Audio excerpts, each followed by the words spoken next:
Hello everyone. Today we are going to be looking at this.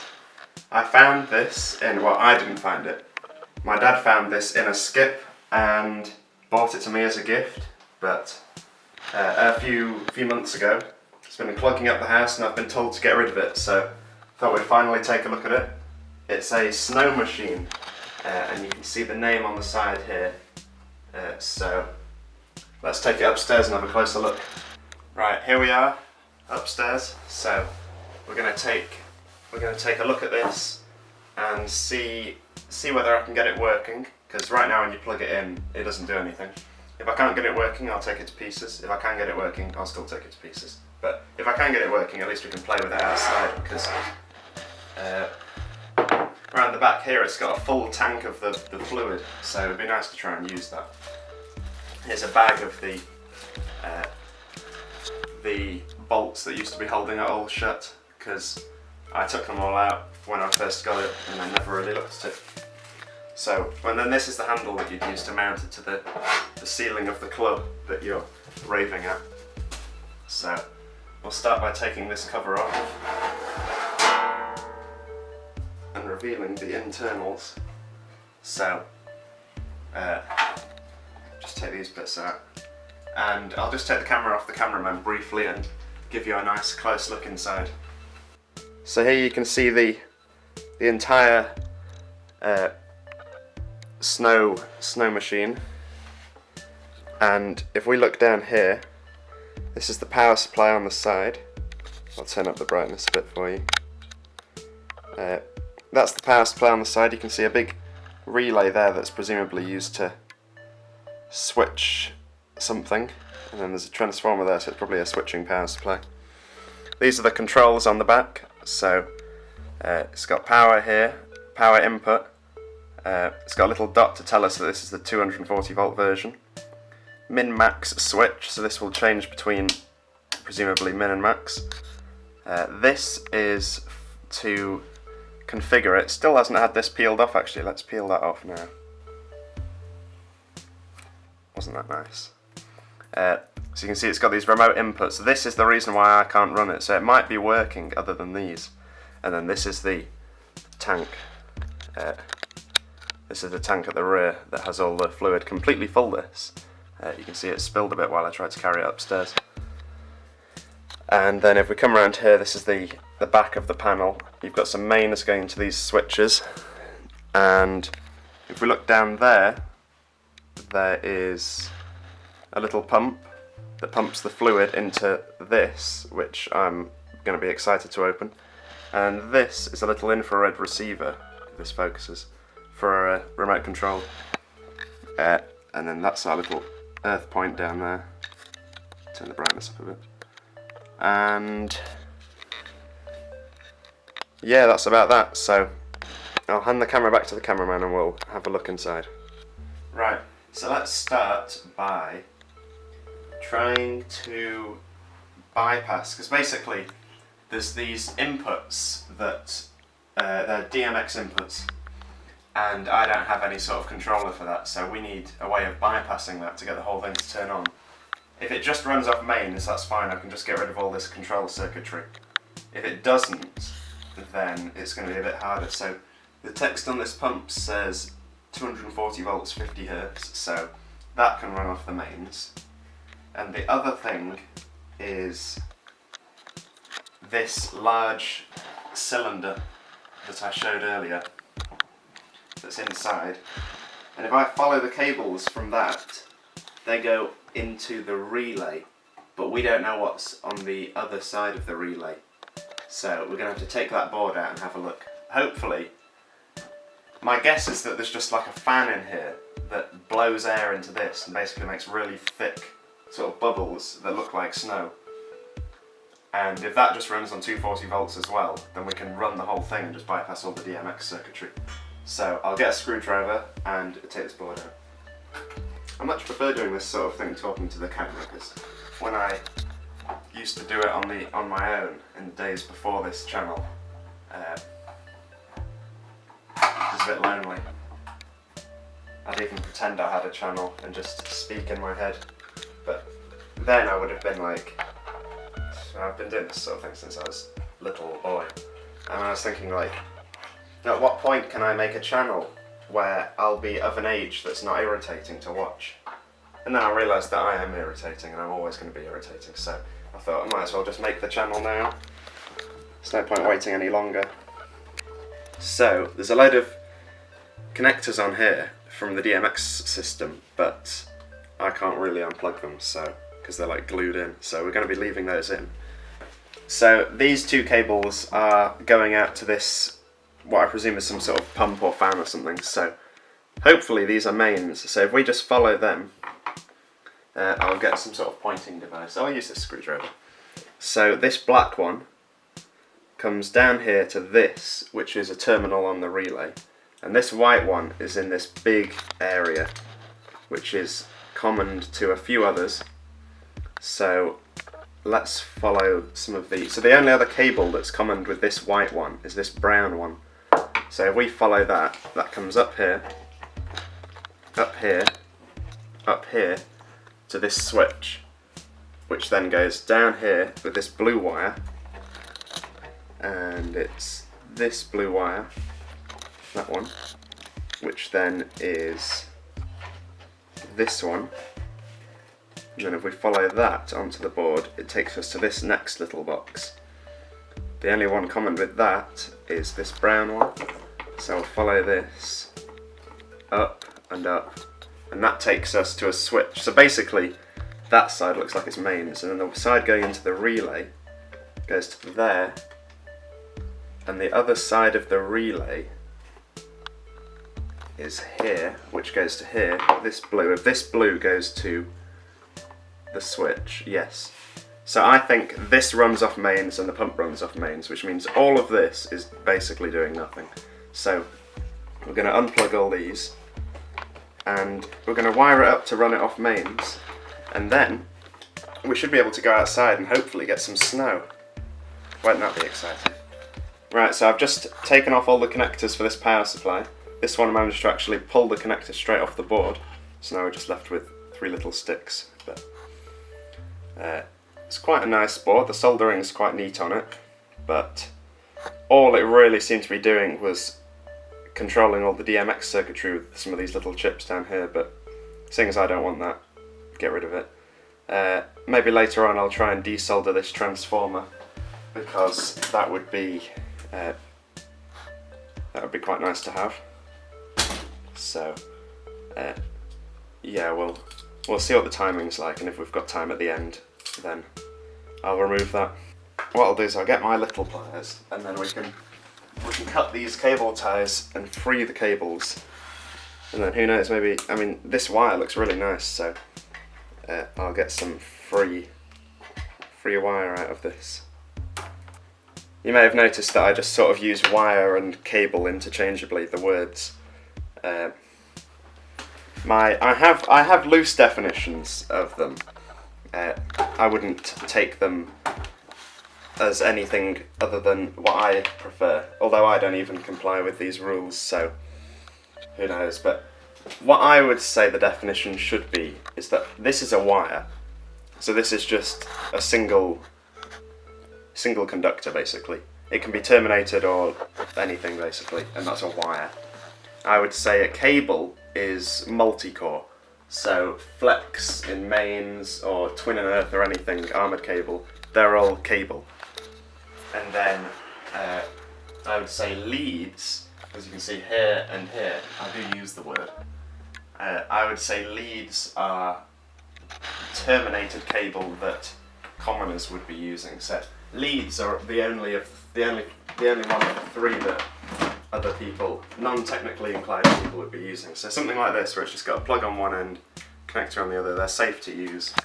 You'd really have to be trying to injure yourself with a lead, whereas a cable or a wire, you can just shove them in things and they're a bit more, not really dangerous, but they're more low level.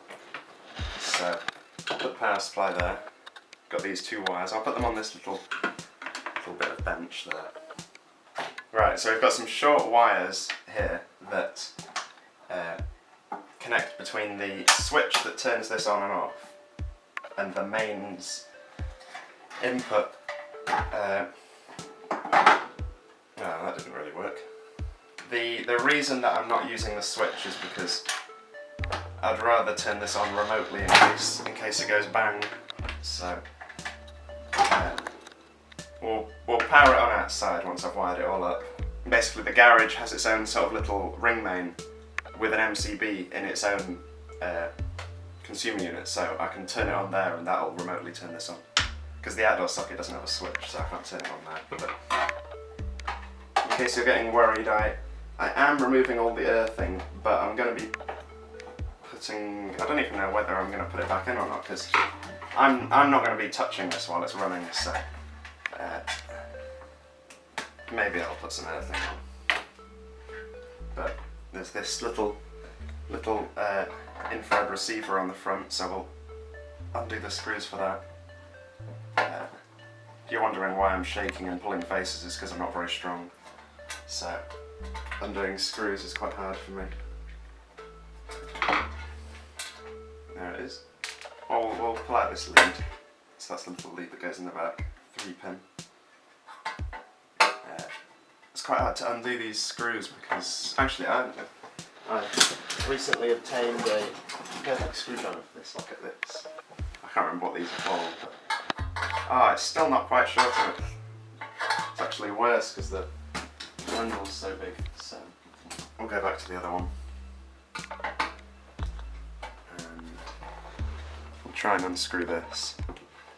I realise this unscrewing's not very interesting for you because you can't see it, but this is a bit heavy for me to keep moving and I don't want to scratch the desk yet.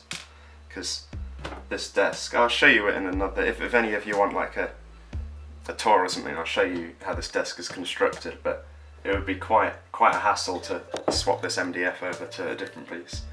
So you can see that's the little infrared receiver for the wireless remote control. So we'll put that over here.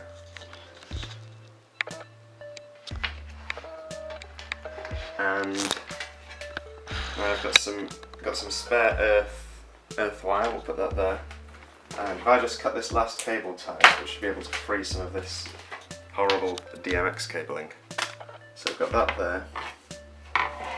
Put these cable ties in the bin. Oh, there's actually cobwebs in it. Oh, there's a spider in it. Oh. Cameraman, how are you with spiders? What? Do you want me to get some footage of it? Where is it? There it is. I'll turn the brightness up a little bit. Sorry about this clicking, viewers. You can't see it. You can kind of see it there. Anyway, viewers, I don't like spiders, so I'll end this clip here and I'll be back once the spider's been dealt with. Right, hello, we're back in now. The spider has not been killed, it's just been put in a bush, but it took a little while to get out. But we're back now, so we're going to continue taking this apart, and I'll check back in once we've removed some of these parts off the panel. So I've removed these parts off the front panel. We've also got these switches, so it's not just that. And the final few parts to do with the DMX controllers, I can't really get out very easily. I might be able to unplug this, but there. I can't really get the part out because the screws are obscured. So now we've just got this, which is the power into this cylinder of magic. We've got this, which is the power to the pump. We've got this, which is a connector to a thing that measures the flow. So, not measures the flow, you know, tells you when the tank of fluid is empty. So that, you can see it going in there. So that'll be quite interesting to see how they measure the fluid. And then this is just a lead from this that I can't get out. So what we'll do is we'll strip these two cables. I'll leave this turned this way so it's a bit easier for you to see. We'll strip these two cables and link the wires up. Hopefully get the polarity right. I probably should have chucked that. I don't think it'll, let's just hope it doesn't matter. And yeah, so we'll link all that, and then we'll put a ferrule on it, and then we can put it in one of these terminal blocks and connect it to a plug. So let's do that.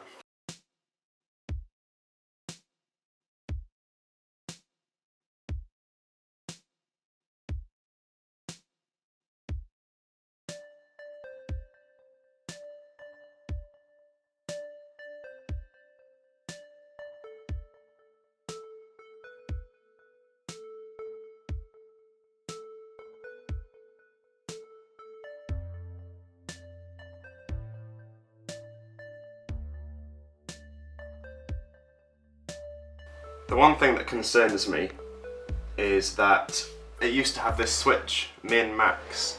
Now we're bypassing that. So what I'm presuming is that when you put it on min, it did something to this, and when you put it on max, it just put mains in. That's what I'm hoping. If not, we might be in for quite an exciting time outside. But we've got that all wired up now, so now we've just got live earth, neutral, and that's all that we put in. So I'll get some flex out of here. We've got this one. Now I was thinking about storing this sort of lead actually, because this is from like a washing machine or something.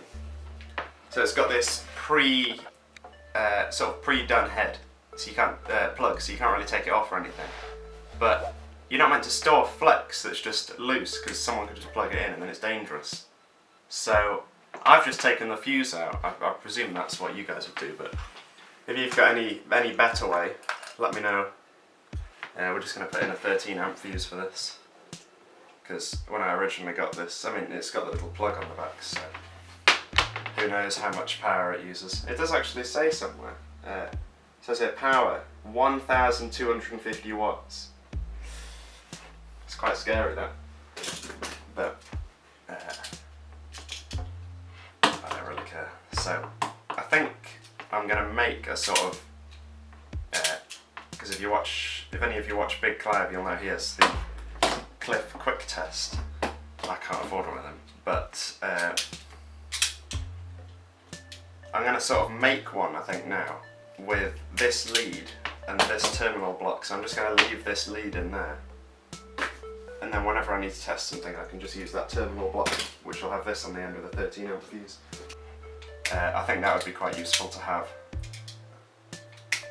So I'll just strip these wires now, and I'll terminate them again and pop them in there. So I'll probably do another time lapse now, so I'll see you after that.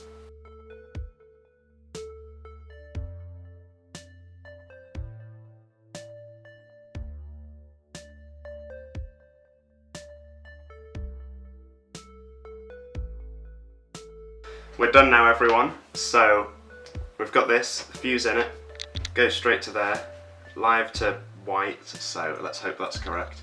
I might just do a quick check on the internet with the American colours, whether white is live or black is live. Because I don't know if this is American colours or they just chose black and white, but I'd rather not wire this the wrong way around. So I'll be back in a minute, and when we're back we'll be outside ready to test this. Right, here we are outside. We've got this outdoor socket which should be fine to plug into. I've just turned off the isolator for the consumer unit in there, so in the garage, so hopefully it's not going to turn on when I plug it in, because I did check the wiring colours, and in terms of if they are American, it's wrong, so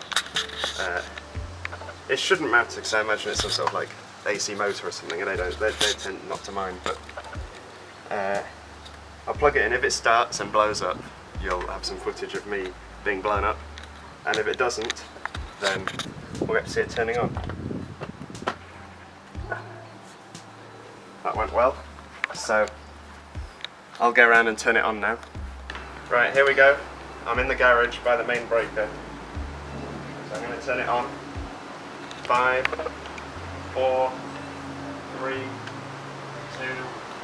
1.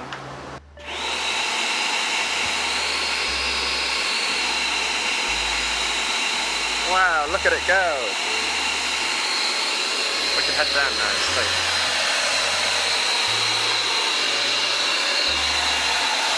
Look at all that snow.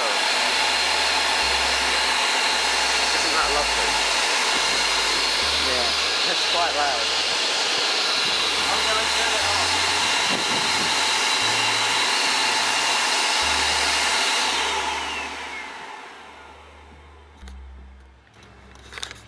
I hope that snow stuff doesn't stay for very long.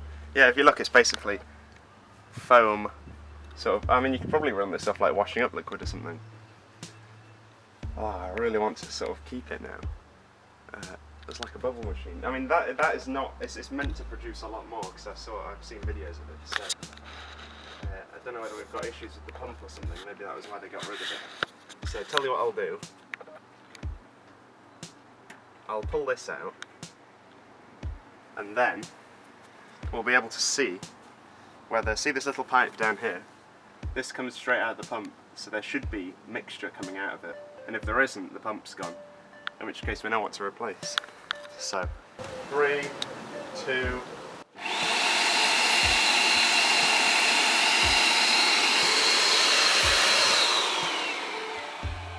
Is there anything coming out of it? Yeah. Oh yeah. That's quite obvious. I don't know why it's not working then. Because, I mean, it is working clearly, but it's meant to produce a lot more bubble than that, so you can see, if you point in the front camera, you can see it's got this sort of thing that produces the sort of thin bubbles.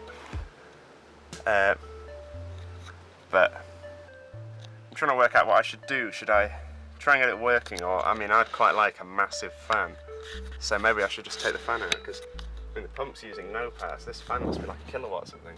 But saying that, I don't know whether it's like a heater as well, because a kilowatt for a fan seems a bit ridiculous. So perhaps it's heating up the fluid as well. Maybe that's why it's not producing much. You have to leave it on for a bit.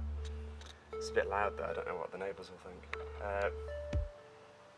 I mean, it's all connected back in, so I guess we'll head back.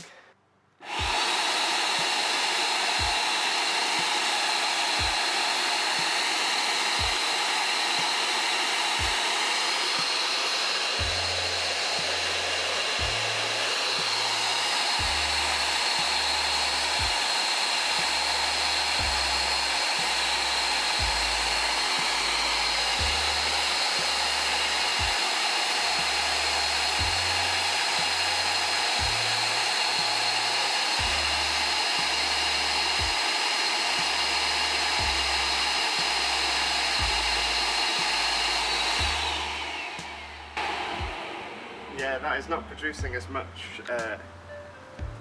stuff as it should be.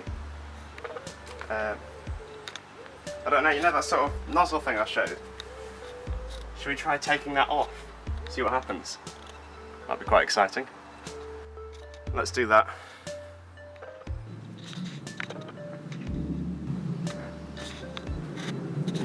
Right. I'm back and I've got some pliers, because this is held on with a little cable tie, this sort of cloth stuff. So we can cut that and we can take it off. See what happens now. Now I've just spotted there's actually a little thing inside, so you can see it's got a sort of filter thing. So I think what it's doing is it's just blowing loads of air, and then the bubble mixture's ending up at that end bit. And then that is making all the bubbles. So we'll see what happens without the funny little filter thing. Right, 3, 2, 1.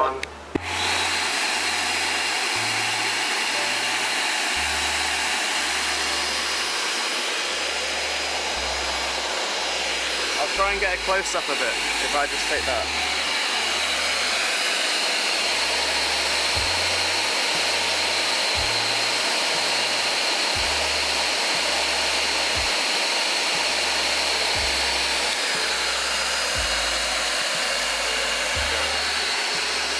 Really loud.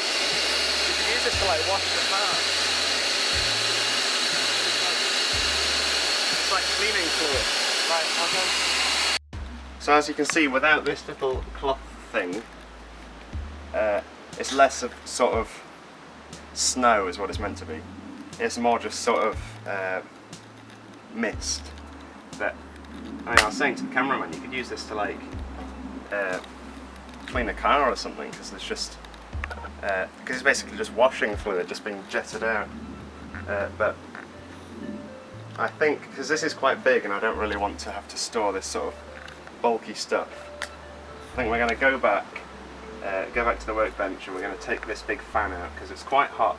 So I'd like to know whether there's a heater in there to sort of heat the air to make bubbles or something, or whether it's just a really hot motor, because as like I said before, it's rated powers just over 1 kilowatt. So if that's just the motor, that's a powerful motor. So we'll head back inside and see what we find. Right, hello everyone, we're back inside now. Something interesting is that we only had it on. You saw all the time it was on, so we didn't have it on any time other than like the short amount of time that you saw. And you might not be able to see this, but the fluid, if I tip this up, you can see it there. We've used up about 3/4 of the fluid, so I don't know whether this isn't working properly or something, but yeah, that seems like a ridiculous amount to me. So what we're going to try and do is I want the fan. So I think, because to get the fan out we have to tip this up. To tip it up there'll be fluid everywhere, so I'm going to try and take the tank out. So it's got a little connector. I'll spin this around so you can see. It's got this here, so this should let me take the pipe out. There we go. So that is the tank itself. And then I don't know how you're meant to get it out, because I feel like this tank doesn't come out. You just sort of refill it. But what we'll do is we'll unscrew that. You can see how all this metal is corroded, because when I first got this, the fluid had leaked everywhere. There we go. And there's another little filter thing at that end, so that's quite nice. Tell you what I'll do, I'll put that back in there. I'll go and get something that we can put all those wet parts into. Oh, right now. I'll use this. So if I just put that there, tip it like that, we can put all the wet bits in there and then just put them all in the bin. Although I might take some of this tubing because it's quite nice. You can see how the stuff underneath hasn't faded, but the stuff above has, so I think it's been somewhere with sunlight probably. Right, so to get this tank out, I think we're just going to bend this. Oh wait, this wire's fine, but there's a little piece of pipe here, so we're going to take that off as well. Let's see if we can undo that without it going everywhere. There we go. It's quite close to overflowing, so we'll just leave it there. So we bend this, and you can see it dripping down there, so I'm just going to quickly get something to wipe it up with, in case we spill anything.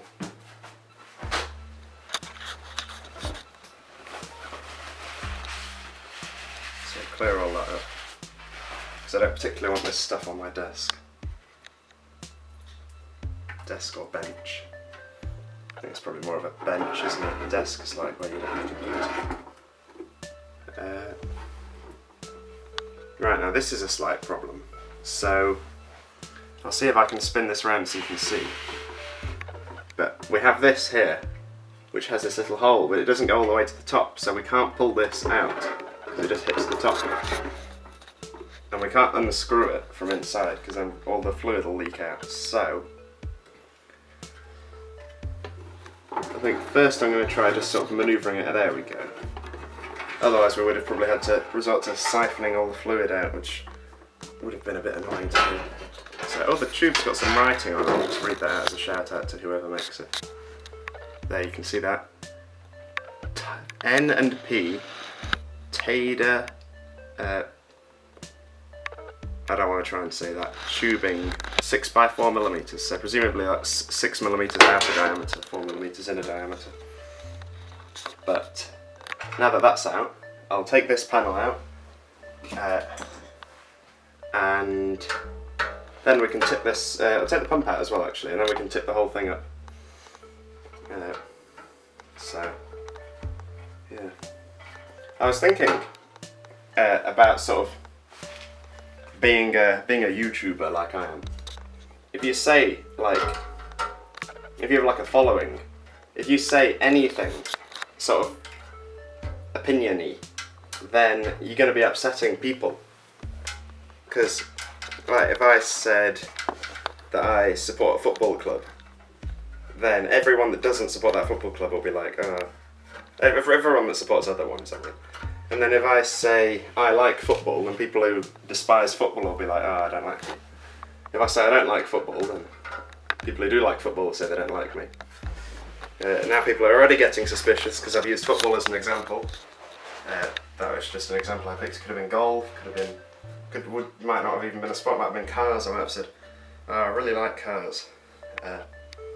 Although, it's probably already quite obvious from previous videos and this one that I like cars, because there's cars everywhere. If you want to show that cabinet, I like model cars, because I'm not actually old enough to have a car, so that's why I have models. As you can see, this is the little thing. You've got 4 buttons here, and a little 4-digit 7-segment display, and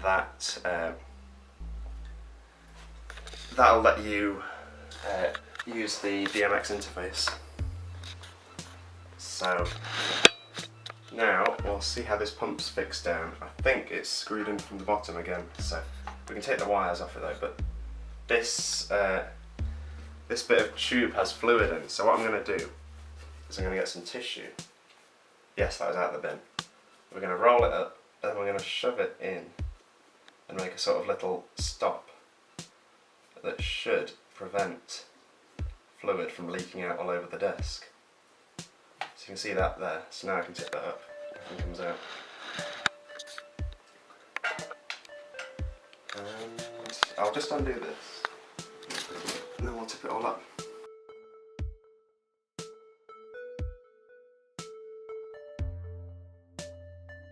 I was thinking about wiring sort of plugs like this when you've got sort of 3-core flex or something, because I've done quite a bit of it recently, just for things, because I've been moving stuff around the room and rewiring things.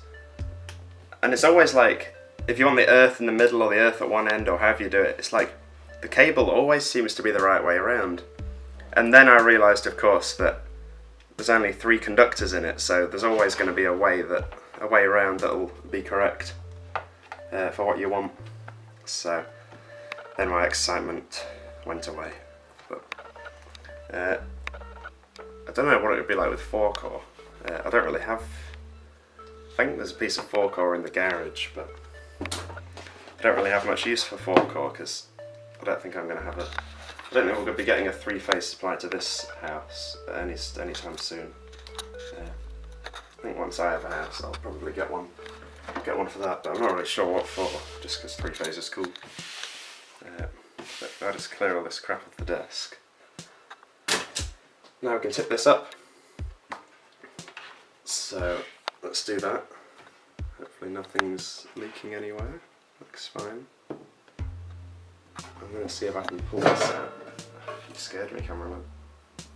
I don't think I can. So we'll tip this right the way up. Don't spill anywhere.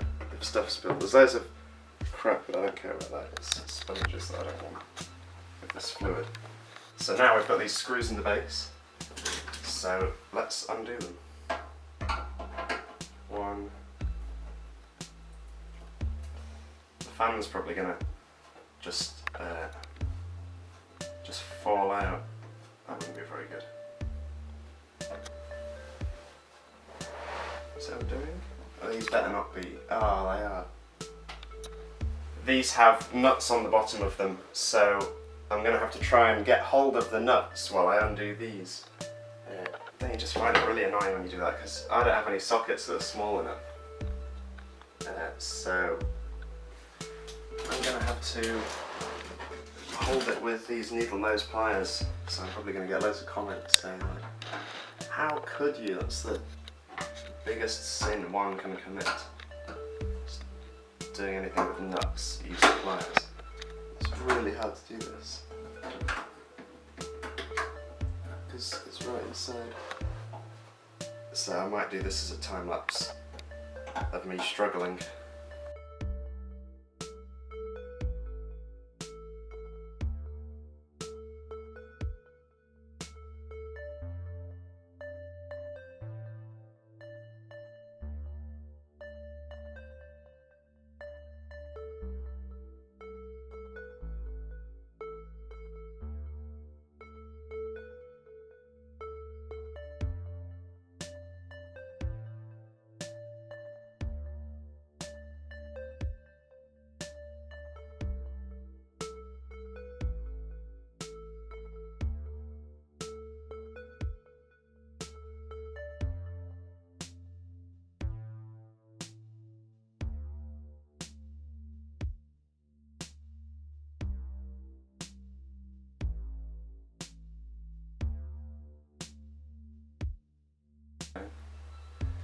Right, so the time lapse just ended because we reached the record limit of the camera. So we're back now, and I've managed to get 3 of the screws out. 2 of them were easy, 1 of them was quite hard. This last one is just not coming out because basically the nut's just been completely stripped of anything, so I just can't grip onto it. So I'm trying to work out how to get this out because what I really need is some sort of way of just cutting through this bolt. And I think I'm going to use the mini saw because that will be fun. But there's not even a big enough gap in there to get the saw into, so I can't really use that. And this is just really annoying. So. Right, I think what we're going to try and do is just sort of snap it off because the sort of fanny pump thing is just plastic, so it looks like it's going to sort of snap off on its own, and it has. Isn't that helpful for us? So if I just get this out of the way,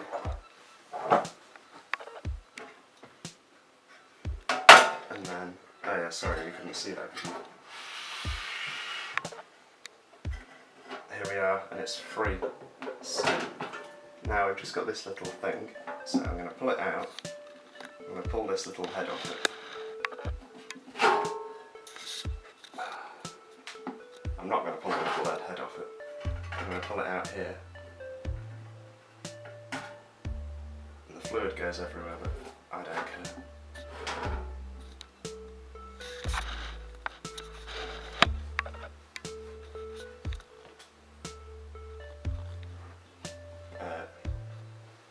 So if I just get this towel thing, I can tip this and the fluid spilled. Oh, it went on my face. So I'll just try and get that fluid to sort of run off into the bin. Pop that with the rest of the wet stuff. And now, I can get the pump out. It actually looks alright. Not the pump, the fan thing. So I'll just cut these terminations that we made earlier to test it.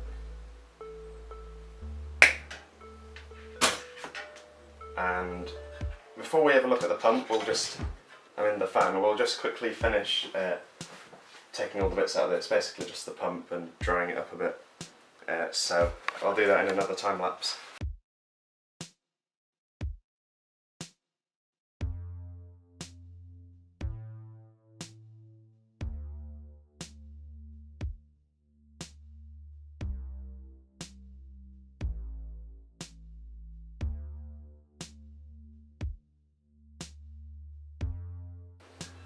Right, so the time lapse is finished now, obviously. I was just going to say, the amount of snow that was coming out of this I didn't think was very much, but I don't know if anyone watching is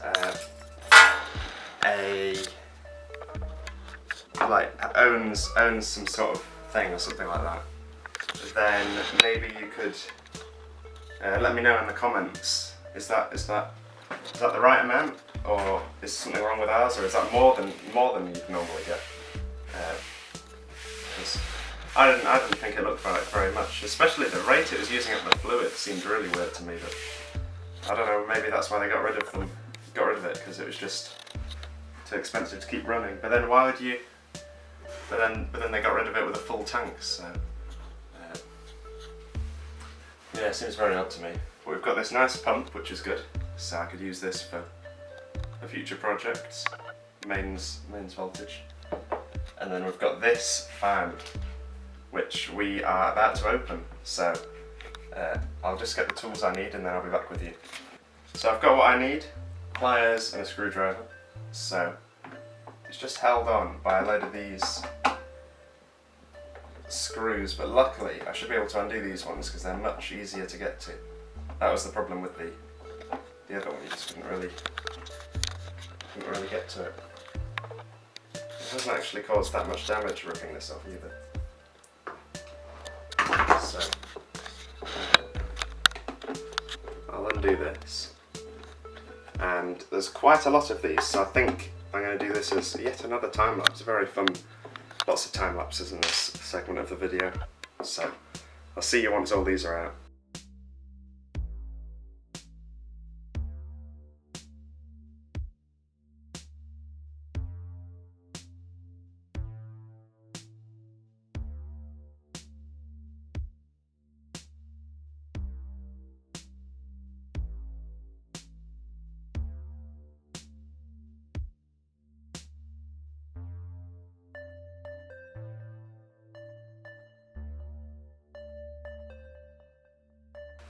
Right, so we're going to undo the last screw now, which will reveal what's inside this.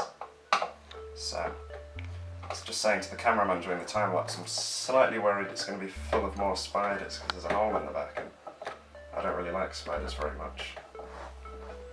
But we'll find out in a minute. So I'll just undo this last screw.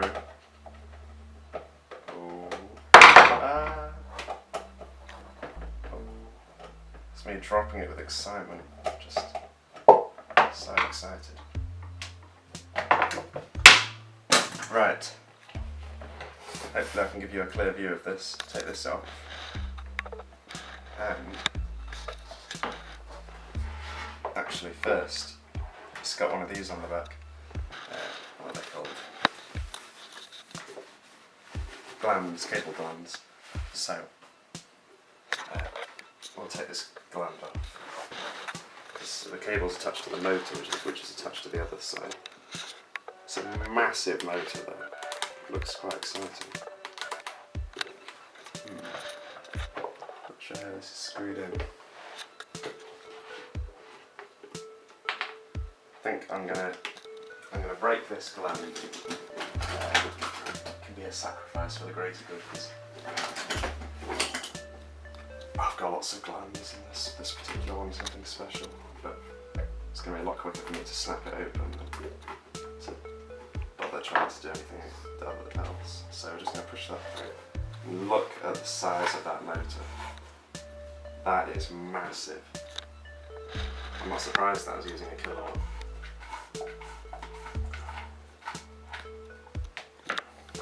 So if we take this off then, it's got this sort of heat. Oh, it's still quite hot. And that is the fan. So this is actually like a massive centrifugal fan. Essentially, I feel like they're called centrifugal fans. It's my favourite type of fan though. But this is so hot. I don't know if this is meant to run on straight mains, but yeah, this is really nice. So I'm not quite sure about where it gets its air from. I think the air, I guess that would make sense. What it does, it's got this hole in the back here, draws the air in through this, and that then flows through the motor to cool it down, and then it gets blasted out the front after passing through this. So I guess we'll go in here next. So we'll see what it looks like inside and see how the air's drawn through, because it's clearly one of those sort of centrifugal designs where it just sort of spins around like most fans spin to, but I think there's some interesting things going on. So let's see if we can undo this. Right, so I think this is going to take a little while to undo these, so we'll do another time lapse.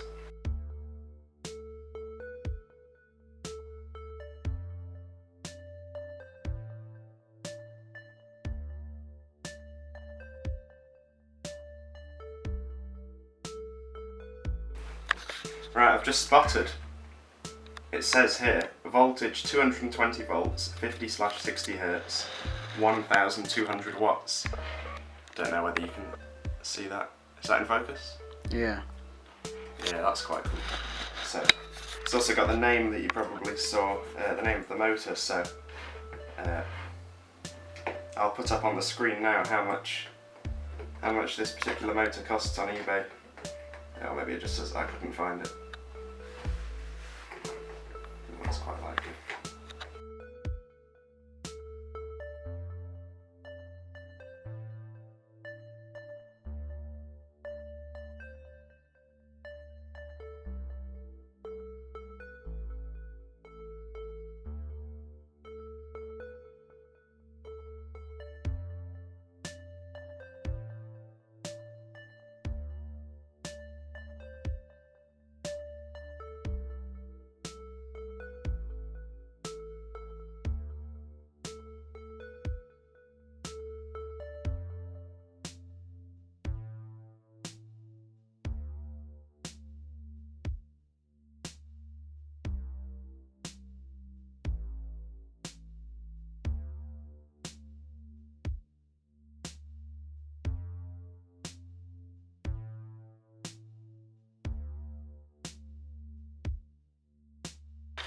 Right, I'm back from the time lapse.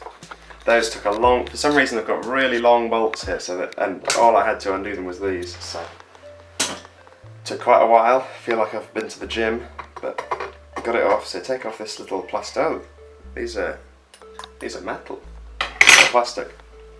So if we take off this big sort of thing, it should reveal a bit more of the motor and the fan system as well.